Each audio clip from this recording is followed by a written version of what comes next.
5월 21일을 부부의 날이라고 합니다. 국가적으로 부부의 날을 정해서, 그래서 5월 달은 가정의 날이기 때문에 어린이 주일, 어버이 주일, 선생님 주일 다 있는데 왜 부부 주일이 없냐? 그래서 부부의 날도 만들었죠. 그래서 우리는 오늘 부부 주일로 이렇게 지킵니다. 5월 21일을 부부의 날로 한 이유는 둘이 하나가 된다. 21일 둘이 하나가 되는 날.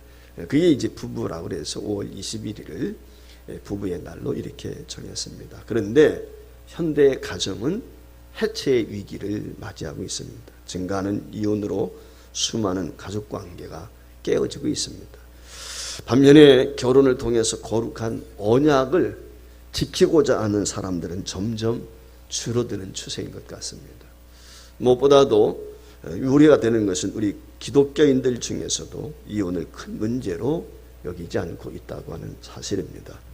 교회에서도 저는 어떻게 보면 이혼이라고 하는 이야기를 하는 것이 강단에서 설교하기 참 어려운 그런 시대가 되었습니다. 그래서 이 부부관계에 대한 확실한 성경적 기준을 제가 마련할 필요가 있겠다. 왜냐하면 오고 오는 세대에 하나님의 말씀은 불변이거든요. 시대가 조류가 아무리 바뀌었다 할지라도 하나님의 말씀만큼은 1.1핵도 변함이 없습니다. 그러니까 이 말의 의미는 하나님의 계획과 섭리와 역사와 앞으로 진행되는 모든 일들은 과거나 지금에 동일하다는 사실, 이를 우리가 인식을 해야 되리라고 믿습니다. 그래서 이 하나님이 세우신 행복한 가정, 주님께서 이 땅에 기관을 세우셨을 때 맨 처음 세우신 기관이 가정이거든요. 그러니까 유일하게 세우신 이 가정, 그 후에 이제 교회를 세우셨지만 이 가정이나 교회나 같은 거거든요. 이 가정을 세우신 하나님의 섭리가 무엇인가? 그 가정의 핵심은 부부입니다. 그럼 하나님께서 어떻게 이 부부를 통해서 가정을 이루시기를 원하시는가? 성경에 기초를 둔 이 결혼 생활, 이것이 어떤 것이냐? 지금까지 몇십 년 살아오신 부부들도 계시고 앞으로 살아갈 분들도 있고 또 아직 결혼하지 못한 우리 젊은이들도 있는데 그들이 가정을 이루어서 살아가게 될 때 수없이 결혼에 대한 이야기를 듣고 저도 수없이 주례를 쓰면서 주례 때 이야기하는 것이고 하지만은 오늘 이 아침에 다시 한번 저와 여러분이 성경적 결혼이 무엇인지, 성경에서 무엇을 우리에게 중요시 여기는지 라고 하는 것을 다시 한번 되새겨 볼 수 있기를 바랍니다. 인생의 행불행은 관계에 있다고 제가 누누이 이야기를 합니다. 우리가 살면서 모든 게 관계지 않습니까? 이웃과의 관계, 직장 동료 관계, 교우 관계, 친구 관계, 모든 게 관계 속에 살고 있어요. 그런데 그 중에 가장 중요한 게 부부 관계입니다. 이 부부 관계가 원만할 때 이웃과의 관계도 자녀와의 관계도 모든 것들이 유익할 수밖에 없어요. 그러니까 이 부부 관계가 얼마나 중요하냐. 즉 사회생활의 기초는 어찌 보면 부부 관계다. 그렇게 설명을 해도 틀리지 않습니다. 그러면은 부부에게 있어서 이렇게 소중한 관계를 맺어가는 데 있어 결혼이 중요한데 결혼의 의미가 무엇이냐? 성경이 말씀하고 있는 그것을 먼저 저와 여러분이 함께 나누려고 하는 것입니다. 그래서 이 성경에서 말씀하고 있는 이 부부관계, 특별히 명심하고 기억해야 될 것은 제일 중요한 게 뭐냐면 친밀한 관계가 되어야 된다. 이 땅에 누구보다도 친밀해야 될 사람, 그게 부부란 말이죠. 자, 부부는 어떻게 시작이 되죠? 결혼을 통해서 부부가 되죠. 결혼을 통해서. 이게 중요한 거예요. 그러니까 성경적 결혼이라고 하는 것은 진정한 연합으로 이루어지는 것이죠. 그 연합의 의미를 알기 위해서 성경적 결혼의 의미가 그럼 뭐냐? 이걸 우리가 먼저 기억해야 되는데 첫 번째는 부모로부터 떠나는 것입니다. 늘 제가 말씀을 드리지만 부모의 영향력을 벗어나는 게 결혼이에요. 쉽게 말하면 독립하는 거예요. 그래서 창세기 2장 24절 말씀에 보면 이렇게 이야기를 합니다. 이러므로 남자가 부모를 떠나 그의 아내와 합하여 둘이 한 몸을 이룰지로다 그랬어요. 자, 여기 말씀에 보면은 부부가 되어지는 전제 조건, 결혼의 전제 조건이 뭐냐? 한 몸이 되는 것인데 부모를 떠나는 것으로부터 시작이 된다는 거예요. 여기 떠난다는 말의 의미는 육체적으로, 정신적으로, 경제적으로, 영적으로, 감정적으로 다 떠나는 것입니다. 지금까지는 내가 의존적 삶을 살았어요. 부모를 의지하고 살았다 이 말이지. 근데 이 의존적 삶에서 이제는 독립적 삶으로 삶이 전환되어지는 것입니다. 나만의 가정을 이루고 가문을 이루는 것이죠. 이것이 인간관계의 새로운 변화라고 이야기할 수 있어요. 지금까지 부모의 그늘 속에서 살았습니다. 근데 이제는 홀로 서게 하는 거니까 인생 전반이 완전히 달라지는 것이죠. 그래서 부모와 자식의 관계가 제일 중요했는데 이제는 더 중요한 게 있어요. 그게 뭐냐? 남편과 아내의 관계. 이게 제일 중요한 거예요. 이걸 여러분들 잊지 말아야 돼요. 이 땅에서 제일 중요한 게 뭐냐? 부부관계다. 여러분 이 의식을 늘 가지고 있어야 돼요. 왜? 결혼이라고 하는 것은 부부를 중심으로 이루어지는 거예요. 그래서 이 부부 중심으로 가정을 이루게 될 때 그 부부 사이에 누구도 끼어들면 안 돼요. 시아버지가 되었든 시어머니가 되었든 장인 장모가 되었든 어느 누구도 이 두 사람 사이에는 끼어들면 문제가 생기는 거예요. 성경이 그렇게 우리에게 가르쳐주고 있어요. 그래서 노만 나이트라고 하는 목사님은 이야기하기를 결혼은 두 배우자 사이에 제3자, 유일하신 제3자 한 분만이 끼어들 수 있는데 그게 누구냐? 예수 그리스도. 이 말의 의미는 가정을 이루게 될 때 예수 그리스도 안에서 가정을 이루어야 된다. 예수님만이 끼어들 수 있는 거예요. 어느 누구도 그 외에는 부부가 살아가게 될 때 중요한 것이 뭐냐? beside them, 옆에 있는 거예요. 옆에. 부모가 아무리 자녀들을 가깝게 할다 사랑스럽다 할지라도 옆에 있어 주는 것이지 끼어들면 안 되는 거예요. 이 점을 명심해야 돼요. 그래서 부부 사이에는 누구든지 끼어들어서는 안 된다 라고 하는 것이 첫 번째 성경이 우리에게 가르쳐, 즉 부모를 떠나는 것으로부터 부부가 시작이 된다. 두 번째 중요한 게 무엇입니까? 새로운 연합이에요. 서로 연합이 되는 것입니다. 그래서 창세기 2장 24절 말씀에 보면 이러므로 남자가 부모를 떠나 그의 아내와 합하여 둘이 한 몸이 된다. 여기 연합한다 라고 하는 이 말은 서로 다른 객체가 한 객체로 연결되어지는 것을 말하죠. 조금 전에 부부 사이는 유일하게 끼어들 수 있는 분이 예수밖에 없다고 그랬어요. 즉 예수 그리스도가 우리의 연결고리가 되는 거예요. 하나님과 우리 사이에 단절이 됐는데 그 연결고리가 예수 그리스도죠. 예수님을 통해서 하나님과 우리가 연결되어지는 것처럼 부부관계, 인간관계도 예수 외에는 없는 거예요. 예수 외에는. 이 점을 저와 여러분들이 명심을 해야 돼요. 그래서 이 연결고리는 그 누구도 풀 수가 없어요. 풀면 안 돼요. 그래서 결혼한 부부는 영구적으로 계속해서 그 연결고리 속에서 관계가 유지돼야 되는 것입니다. 유명한 존 머레이라는 목사님이 이런 얘기를 했습니다. 기원적으로 그리고 이상적으로 해체 불가능하다. 해체 불가능하다.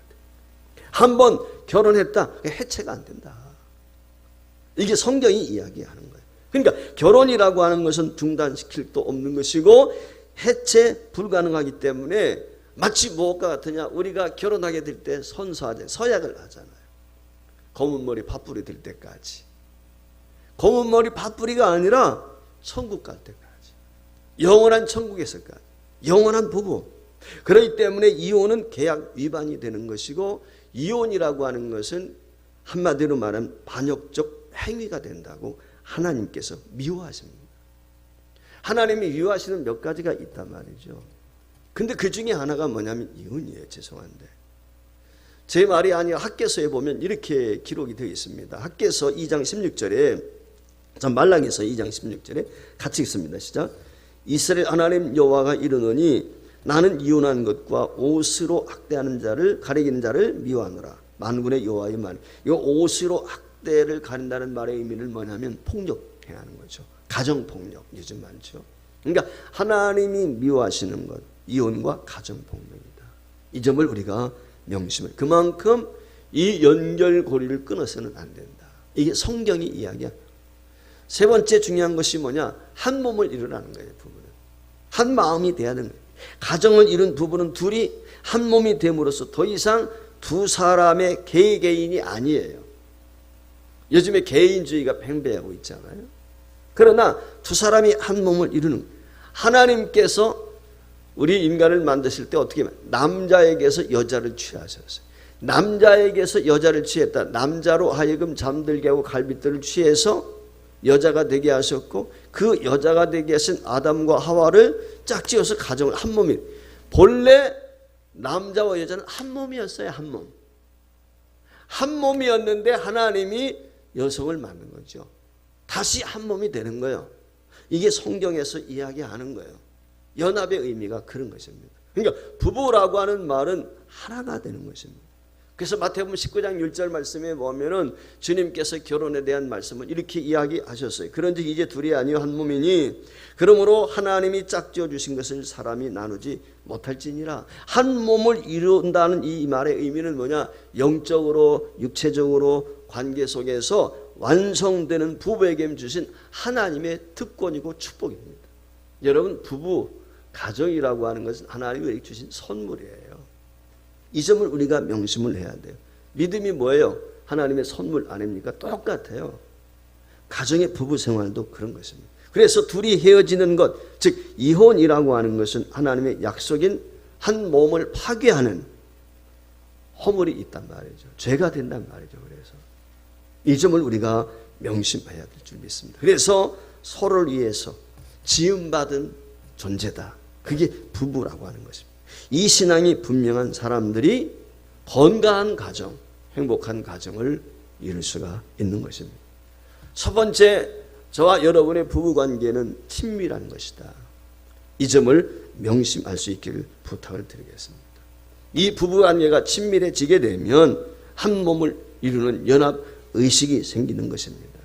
요즘에 보면은 자녀들 때문에 억지로 마지못해서 결혼 생활을 유지하는 경우도 있습니다. 요즘에 유행하는 단어 중에 결혼이라는 것도 있지 않습니까? 처음 들어보는 그런 단어 아닙니까? 요즘에 와가지고. 그만큼 가정이 어려움이 있다는 거예요. 어떤 가정은 겉에서 볼 때는 행복한 부부인데 집에만 들어가면은 대화도 듣지 않고 각방을 쓰고 여러 해 동안 그렇게 살아가는 부부들도 많이 있습니다. 이런 상황 속에서 하나님이 원하시는 게 뭐냐? 부부는 친밀해야 된다. 이 점을 여러분들이 잊지 않기를 주의 이름으로 축원을 드립니다. 쿠버 박사가 이 친밀감이 무엇인가라고 하는 것에 대한 정의를 이렇게 했습니다. 말로 설명하기 어려운 일종의 우정과 이해와 헌신의 신비한 결합이다. 이게 친밀한 관계라는 것입니다. 그러니까 진정한 교회는 지금 친밀한 교제를 얼마나 이루어가고 있느냐. 서로를 향해서 비밀이 없으면 작은 것까지도 배려할 줄 아는 그런 관계, 이 친밀감이 깊은 부부일수록 인생을 살면서 풍랑을 만나고 어려움을 만나도 극복할 수 있는 용기와 담력을 얻게 되는 것이고, 어떤 상황이 와도 극복할 수 있는 것이죠. 이혼이라든지 무기력감이라든지 가난이라든지 이런 것도 극복할 수 있는 비결은 부부간의 친밀감이에요. 이게 친밀감이 없으면 무너질 수밖에 없어요. 아무쪼록 부부간의 대화도 많이 나누시고, 가정의 달, 이 코로나19 때문에 활동하기 어려운 시대지만 여러분들이 정말 부부 행복을 위해서, 가정 행복을 위해서, 가족끼리도, 지난주에 자녀와의 관계도 이야기했습니다만은 정말 관계의 관계, 어떤 관계냐? 이게 친밀해야 돼. 첫째, 친밀. 두 번째, 부부의 관계는 무엇이냐? 순종의 관계라고 하는 것입니다. 자, 부부에 대한 말씀에 보면 상호 순종입니다. 요 점을 명심했으면 좋겠어요. 상호 순종이다. 우리가 순종 그러면 여성에게만 다른 것처럼 생각이 드는데 그게 아니에요. 성경이 말씀하고 있는 것은 상호 순종입니다. 이 상호 순종이란 말의 의미는 어디서부터는, 즉 하나님 말씀에 순종하는 거예요. 이 점이 제일 중요합니다. 그러니까 부부관계는 하나님의 말씀을 따라서 순종하는 삶을 살게 될 때, 그때 가장 아름다운 부부관계를 유지할 수 있고, 그 부부관계를 통해서 행복한 가정을 이룰 수가 있는 것이죠. 그러면 하나님이 말씀하시는 부부관계는 어떤 관계입니까? 먼저 우리가 인식해야 될 것이 있는데, 그게 뭐냐면 오늘 본문이 쓰여진 시대상을 이해해야 돼요. 지금으로부터 2000년 전 로마 시대에 쓰여졌단 말이죠. 여러분, 2000년 전 로마 시대는 어떠한 시대였어요? 우리가 잘 알고 있는 것처럼 여성은 존재 가치가 희미했습니다. 우리 대한민국에서도 마찬가지죠. 여성의 인권이 신장이 된 것이 얼마 안 됐어요. 기독교가 들어오면서부터 여성들의 지위가 향상이 됐지, 그 이전에는 여성들의 이름도 거의 없었어요. 박씨, 신씨, 김씨. 여러분 이름 부를 때 어떻게 해요? 천안댁, 목포댁, 무슨 댁 불렀지 이름이 없었어요. 옛날에 조선시대에. 그렇지 않습니까? 요즘에도 그런 경우 있죠. 사실 아내의 이름을 불러주고 하는 게 굉장히 중요한 것 같아요. 아무개 엄마, 아무개. 사실 이게보다도 기왕이면 아내 이름 불러주는 게 더 좋은 것 같아요.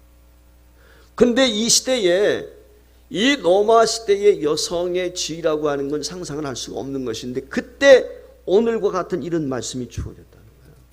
이건 엄청난 사회적인 변화인 것이죠. 상상을 못하는 거예요. 먼저 오늘 여기 1절로 6절 말씀 보면은 아내가 어떻게 아내로서의 삶을 어떻게 순종의 삶을 사느냐, 이 부부관계 위한 아내의 첫 번째 그러니까 순종인데, 그 순종이 의미하는 것이 왜 부부가 관계에서 아내가 남편에게 순종해야 되는지 이유를 오늘 설명하고 있어요. 첫 번째 이유는 뭐냐? 주님의 명령이기 때문에 순종해야 돼요. 이 점이 중요해요. 1절에 보면 아내된 자들에게 남편에게 순종하라 그랬어요. 그러니까 이 남편에게 순종하라고 하는 이 말은 남편의 강요가 아니에요. 남편의 명령에 의해서 하는 게 아니에요. 억지로 하는 게 아니고 주님의 명령이기 때문에. 이 말의 의미는 여성이 열등하기 때문에 남편에게 순종해야 그런 의미가 아니고 가정의 질서를 위해서 그런. 조금 전에 제가 말씀을 드릴 때 남자에게서 여자가 나왔다. 즉 한 몸이었다. 동등한 것이다. 이걸 창세기 1장 27절 28절 말씀에 보면은 여성과 남성 동등하게 하나님이 취급을 하고 이거 동일한 명령을 내리고 있어요. 그래서 창세기 1장 27절 8절 말씀에 보면 우주 만물을 지으시고 각 이름을 지켜 만들고 그들을 지배하고 다스려 충만하게 되는 그런 명령의 말씀이 나오는데, 흔히 우리가 문화혁명이다 그렇게 이야기하는데, 문화명령이라고 하는데 27절 28절이 이랬습니다. 하나님이 자기 형상 곧 하나님의 형상대로 사람을 창조하시되 남자와 여자를 창조하시고 하나님이 그들에게 복을 주시며 하나님이 그들에게 이르시되 생육하고 번성하여 땅에 충만하라. 땅을 정복하라. 바다의 물고기와 하늘의 새와 땅에 움직이는 모든 생물을 다스리라. 오늘 여기 말씀에 보면 여자와 남자에게 동일하게 명령하고 있는, 달리 말하면 하나님께서 남자와 여자와 차별두지 않았다. 동일한 권리와 동일한 자격, 이게 남성과 여성이 부여받은 것이에요. 똑같은 것입니다. 그럼에도 불구하고 성경이 남편을 가정의 헤드십, 리더로 세워주신 이유가 있습니다. 그것은 질서를 위한 것입니다. 지배하라고 군림하라고 세워주신 거 아니고 가정의 질서를 위해서 세워주신 거예요. 그러니까 성경은 남편을 가정의 머리로 인정하게 될 때 남편이 리더십을 발휘할 수 있고 가정의 화목을 도모하고 가정의 전반적인 걸 책임질 수 있고 책임자로 세워준 거예요. 이 점을 명심을 해야 돼요. 두 번째, 여성에 요구하는 것이 있습니다. 그것은 인격 형성, 성숙과 성장을 위해서 아내가 노력을 해야 됩니다. 4절 말씀에 보면 그리스도인의 아내들이 반드시 가져야 될 두 가지 덕목이 있습니다. 그것이 무엇이냐면 인격적인 덕목인데 하나는 온유함이 있어야 돼요. 온유함이란 말의 의미는 부드럽다 또는 뭐 착하다 이런 의미가 아니고, 이 온유함이란 말의 의미는 뭐냐면 자기를 다스릴 수 있는 상태. 남들이 볼 때는 착해요. 남들이 볼 때는 천상 여자 그런 얘기들 하잖아요, 어떤 분들. 근데 고집쌤들도 많고 많아요. 이 말의 의미는 뭐냐면 자기를 통제하고 절세할 수 있는 능력, 이걸 가진 것이 온유인 것입니다. 이것이 여성들이 가져야 될 덕목 중에 하나입니다. 그러니까 이 말의 의미는 뭐냐면 자기 자신을 잘 컨트롤할 수 있어야 돼요. 자기 자신을 잘 컨트롤하지 못하게 되면 자기의 감정을 그대로 폭발하게 되니까 부부관계는 물론이지만 가족관계가 어떻게 되겠습니까? 그래서 자기 자신을 잘 절제하고 컨트롤할 수 있는 온유함이 필요하다. 두 번째 덕목이 무엇입니까? 그것이 안정입니다. 안정이란 말의 의미는 평온하다는 말이에요. 안정이란 말은 고요하다는 것입니다. 가정이 고요하고 평안할 수 있는 것은 여자에게 달렸어요. 여자가 중요한 것이죠. 남자를 비록 리더로 세워줬지만은 가정 분위기는 누구에 따라 달라지느냐? 여성에 따라 달라지는 거예요. 이 점을 우리가 명심. 그래서 외모를 단장하는 것도 중요하지만 오늘 여기 4절 말씀에 보면 내적인 이 아름다움을 위해서 고요한 삶과 그리고 평온함을 남편이나 자녀들에게 보여줄 수 있어야 된다. 아내가 당황하지 않고 안정된 모습을 보여주면 남편도 자녀들도 평안해요. 근데 아내가 우왕좌왕하고 그러면 자녀들도 덩달아 불안할 수밖에 없는 것입니다. 그래서 아내가 이 아름다운 인격, 통제할 줄 아는 자기 자신을 컨트롤할 수 있는 인격 수양, 이게 믿음 안에서 성숙을 가져올 수 있도록 애를 써라. 그것이 아내에게 주는 순종의 의미예요. 그러면 남편들에게는 어떻게 순종에 대해서 말씀을 하고 있습니까? 먼저 기억해야 될 것은 남편도 아내를 대할 때 하나님 말씀에 순종하는 자세를 가져야 됩니다. 이게 굉장히 중요합니다.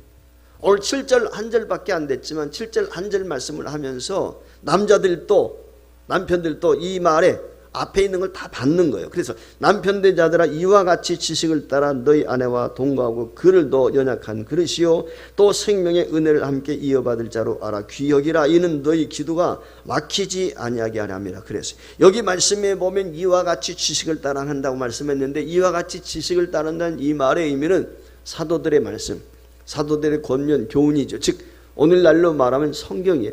사도들의 설교나 사도들의 글이 곧 성경이 됐지 않습니까? 그렇기 때문에 이 성경 말씀을 따라야 된다. 그래서 남편은 하나님의 말씀에 지식을 갖춰야 돼요. 이게 아주 중요해요. 여러분들이 가정에서 특별히 부부관계라든지 가정 행복을 원하십니까? 남편 된 여러분들 성경 열심히 읽어야 돼요. 성경을 많이 알아야 돼요. 성경 많이 알지 못하게 되면 자기 지식, 자기 경험, 세상적인 것 가지고 부부관계 맞으려고 하고 부모와 자녀 관계도 맞아. 성경적인 관계가 중요해요. 말씀대로 부부관계를 이끌어가게 될 때 그 가정을 바로 세워갈 수가 있고 행복한 가정을 이룰 수가 있는 것입니다. 사람이 말씀을 떠나게 되면 어떻게 돼요? 자기 고집이 돼요. 자기 주장이 돼버린단 말이에요. 그렇기 때문에 말씀이 중요한 거예요. 자기 경험이 아니라 하나님의 말씀이 어떻게 있는가. 말씀이 우리의 가정을 이끌어 가도록. 말씀은 불변해. 변함이 없는 거예요. 사람은 변하잖아요. 근데 하나님의 말씀은 영원토록 변함이 없어요. 그러니까 그 말씀이 우리 인생 매뉴얼이 되어야 되는 거죠. 전번에 득세하면서 내 인생의 매뉴얼 성경이라고 분명히 말씀을 드렸어요. 그렇죠? 내 인생의 매뉴얼이니까 내 부부관계, 자녀관계, 모든 친구 매뉴얼은 어디? 성경에 있어요. 성경. 성경대로 교제하고 성경대로 사귀면 행복한 거예요. 성경이 중요한 것입니다. 그래서 성경 말씀에 남편들이 순복하도록. 두 번째, 아내와 모든 것을 함께 나누는 거예요. 너는 몰라도 돼. 이거 아내 무시하는 거죠. 함께 나누는 거예요. 여기 동거한다고 그랬잖아요. 동거한다는 말이 뭐예요? 한 가지 동자 쓰는 거 아닙니까? 함께 나누는 거예요, 삶을. 그렇지 않은 건 동거할 수가 없어요. 하룻밤 그냥 지난 그 여자는 그런 게 아니란 말이죠. 근데 오늘날 우리 집은 하숙집이 됐단 말이죠. 남편들은 하숙생이고 아내는 하숙집 주인이에요. 요즘. 이런 시대 속에 살고 있단 말이죠. 그래서 남편과 아내가 삶을 나누지를 못해요. 여러분, 아내와 남편은 삶을 나누고 꿈을 나누고 계획을 나누고 미래를 함께 나누고 이게 부부란 말이죠. 그래서 책임을 다하도록 해야 되는 것입니다. 그래서 이 성경에서 아내와 동거한다는 말의 의미는 즉 나누는 것이다. 함께.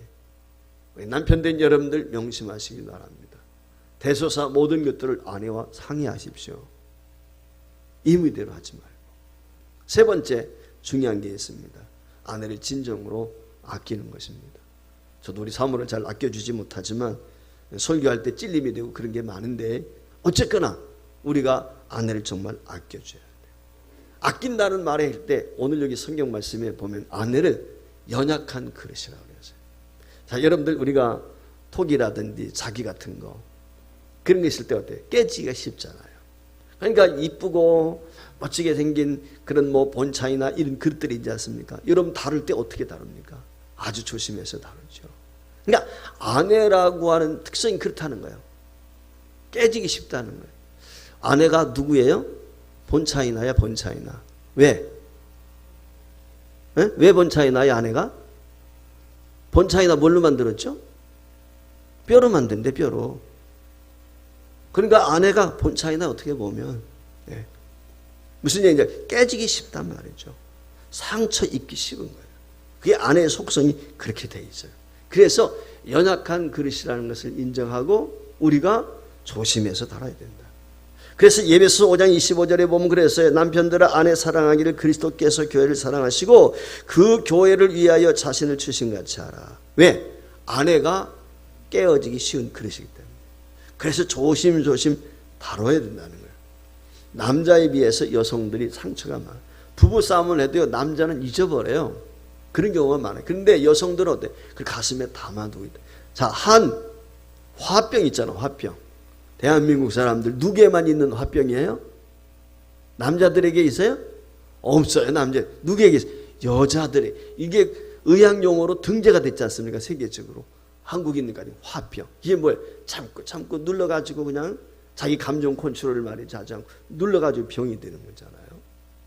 이게 화병이란 말이에요. 그래서 대부분의 아내의 행복은 어디에 있습니까? 남편의 관심과 남편의 사랑에 있는 것이죠. 이 점을 우리가 명심해요. 여성이라고 하는 것은 저도 잘못하지만 조금만 거 하나에도 기뻐하고 울고 뭐 그러는 거예요. 그러니까 세심한 것 우리가 신경을 써줘야 된다. 이 점을 잊지 않기를 바랍니다. 그래서 연약한 아내를 아껴주는 남편, 소중하게 여기는 남편, 적은 일에도 관심을 두는 그런 남편이 될 수 있기를 부탁을 드립니다. 남자들이 사실 어떻게 보면 성경적으로 더 우리에게 중요한 책임이 있어요. 네 번째 중요한 건 뭐냐면 아내와 함께 영적으로 하나 되는 것이 중요해요. 오늘 본문에 보면 이는 너희 기도가 막히지 아니하게 하라며 그랬어요. 여러분 부부관계 하면 어때? 부부싸움 하면 기도가 나오게 됩니까? 안 나오죠. 싸우고 주님 앞에 나와서 기도하는 그건 억울한 거 하소연이란 거지. 그게 진짜 기도는 아니잖아요. 우리 여성들은 부부싸움하고 나와서도 의도맞고도 주님 앞에 나와가지고 막 기도하잖아요. 그게 신세 한탄하는 거지 사실은. 하나님 앞에 고자질하는 거죠. 진짜 기도가 안 나오는 거 아니겠어요? 그러니까 부부싸움 이게 우리 영적인 성장과 성숙에 영향을 준단 말이죠. 그러니까 절대 부부간에 싸움해서는 안 된다. 그러니까 함께 어떻게 돼? 하나님 앞에 나가서 같이 기도하고 서로가 말씀에 순복해서 위로해주고 격려해주는 것 이게 중요한 거예요. 그래서 남편도 아내도 하나님의 말씀에 의한 순종 이게 두 번째. 부부관계 세 번째는 신뢰입니다. 신뢰가 깨지면 모든 게 깨지는 거예요. 신뢰가 깨지면 친밀함도 무너져 버려요. 그러니까 남편은 아내를 아내는 남편을 신뢰해야 되죠. 관계에서 제일 중요한 게 뭐예요? 신뢰란 말. 야, 믿을만하다 저 사람. 그럼 관계를 트는 것 아니겠어요? 사기도 당하고 그런 세상이 있지만 믿을만하다고 신뢰가 될 때 그때 부부관계가 원만하게 이루어지는 거예요. 신뢰감이라고 하는 것은 하나님 앞에서 조금 전에 말씀을 드린 것처럼 친밀한 관계가 지속적으로 유지되는 곳에 절대적인 거죠. 신뢰가 깨지면은 다른 것도 다 무너지게 돼 있습니다. 신뢰가 있게 될 때 남편에 대해서 아내가 헌신할 수도 있고 남편이 가정에 헌신할 수도 있고 그렇다. 근데 이 신뢰관계가 깨지게 되면 그때부터 가정은 무너지게 되는 거예요. 그럼 신뢰관계를 쌓을 수 있는 방법이 무엇이냐? 두 가지 방법이 있는데 첫 번째는 뭐냐? 말이에요. 말이 중요합니다. 말을 통해서 신뢰감을 높일 수 있어요. 한마디 말을 하더라도 상처가 되지 않고 위로가 되는 말, 격려가 되는 말을 쓰는 우리가 잘 아는 것처럼 말은 씨앗과 같다고 제가 늘 말씀을 드리는데 말이 중요해요. 말 연습해야 돼요. 이거 말 연습해야지 그냥 되는 게 아니거든요. 그 사람 말이 어떠하면 말이 그 사람 인격을 나타낸단 말이죠. 인격 수양이라고 하는 것은 그저 되는 게 아니잖아요. 연습해야 되는 거예요. 노력해야 돼요. 아까 여성들에게 주신 말씀처럼 내적인 것을 단장해야 되는 것과 똑같은 거죠. 말도 연습해. 말은 힘이 있어요. 말이 힘이 있기 때문에 이 말 한마디 때문에 죽기도 합니다. 말 한마디 때문에 죽어가는 사람이 살아나기도 하는 거예요. 예수님께서도 역사를 하실 때 말씀으로 다 했어요.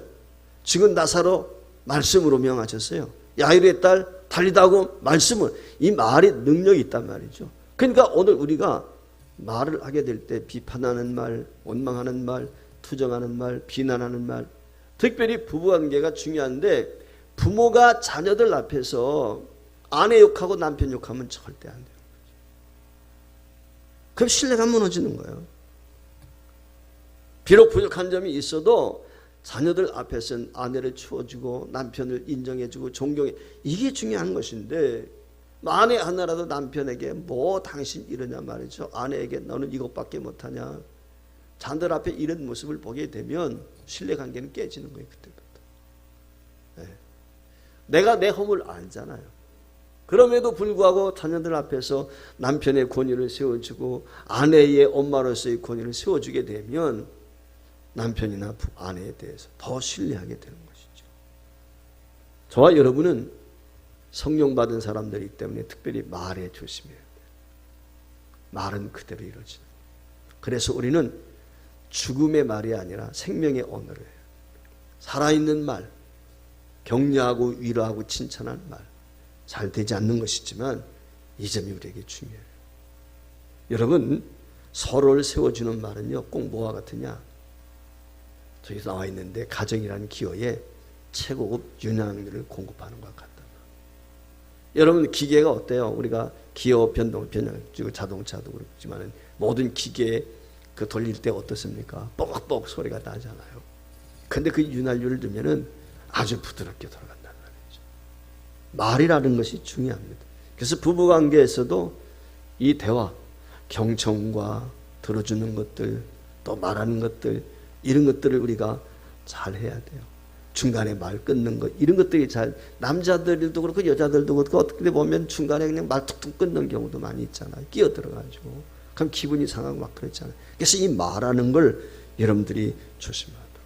그래서 비난하는 일에는 저와 여러분이 꼴찌가 되고, 비난하는 일에는 뭐가 돼? 꼴찌가 돼요. 사람이요, 불평을 품고 비난하기 전 끝이 없어요. 한이 없어요. 계속해서. 왜냐하면 비난하고 비판하고 불평하는 사람의 특징은 뭐냐면 상대방의 약점과 잘못된 것과 흠을 자꾸 보는 거예요. 그러다 보니까 이게 끊어지지 않고 계속 이어져. 그래서 여러분이 비난하는 말을 할 때는 꼴찌가 되고 칭찬하는 말을 할 때는 1등이 돼야 돼요. 그래서 격려하고, 야, 그 사람 뭐 좋더라, 이렇게 격려할 수 있어야 되는 것이에요. IMF 때 실제 있었던 일화입니다. 괜찮은 회사의 과장으로 근무하다가 구조조정당해서 쫓겨났어요. 그때는 뭐 그게 많았잖아요. 1997년도 8년도 막 이때. 그래, 이 과장으로 근무하다가 쫓겨나가지고 오갈 데가 없는 거예요. 졸지의 실업자가 돼가지고 창피하기도 하고. 그래서 이 사람이 할 일이 뭐가 있습니까? 그래, 하느 날 가방 하나 짊어지고 산에 올라갑니다. 어디 가냐고, 나 산에 간다고 말했죠. 그러니까 아내가 쫓아나오면서 봉투 하나를 그의 손에 들려주었어요. 받아가지고 호주머니에 집어넣고 그냥 산에 올라갔습니다. 산에 올라가서 아내가 봉투에 집어넣어서 손에 잡혀줬던 봉투를 꺼내가지고 보니까 거기 안에 3만 원이 들어있어요. 저도 IMF 때 아주 힘든 시기를 지내서 정말 이런 얘기 하려면 감정이 복받칠 때가 있는데, 근데 그게 보니까 편지까지 하나가, 손편지가, 아내가 사랑스럽게 쓴 손편지 하나가 있어요. 여보, 당신은 직장을 잃어도 내 남편이요, 돈이 없어도 내 남편이요, 훌륭한 사람이 되어도 내 남편이요, 못나도 내 남편이요, 당신이 있는 곳에 나도 있고 당신 가는 곳에 나도 가고 당신 사는 곳에 나도 살아요. 그러니 절대로 낙심하고 딴 생각하지 마세요. 당신은 어디까지나 우리 집 가장이요, 우리의 머리예요. 우리는 당신을 받들고 당신과 함께 살겠어요. 제가 무슨 일이든지 도울 수 있는 것은 돕겠습니다. 당신은 잘 몰랐지만 당신이 내 옆에 있어 준다는 것 때문에 내가 얼마나 행복했는지 모릅니다. 진작 이렇게 이야기하지 못해 죄송해요. 하지만 당신을 정말로 사랑해요. 당신이 사랑하는 아내가. 이 쪽지를 읽는 순간 남편은 큰 감동이 옵니다. 그거 부여잡고 눈물을 흘립니다. 나를 인정해 준 아내가 있다. 나는 비록 퇴출당해서 힘든 나날을 보내기 때문에 심지어 자살까지도 생각하고 말이죠. 무능하다고 생각하기 때문에. 그때 이 편지를 부여잡고 이 사람이 용기를 얻었다고 그래요. 그리고는 내가 풀빵장사를 했어도 내 가족은 내가 책임지겠다. 실제로 이 사람이 리아카 사가지고 풀빵장사가 되었어요. 저는 여러분, 어떤 일을 하는 것이 뭐가 그리 중요하겠어요. 아내를 위해서, 가정을 위해서 용기를 낼 수만 있다면 그 남편이 진짜 멋있는 남편이죠. 그렇지 않습니까?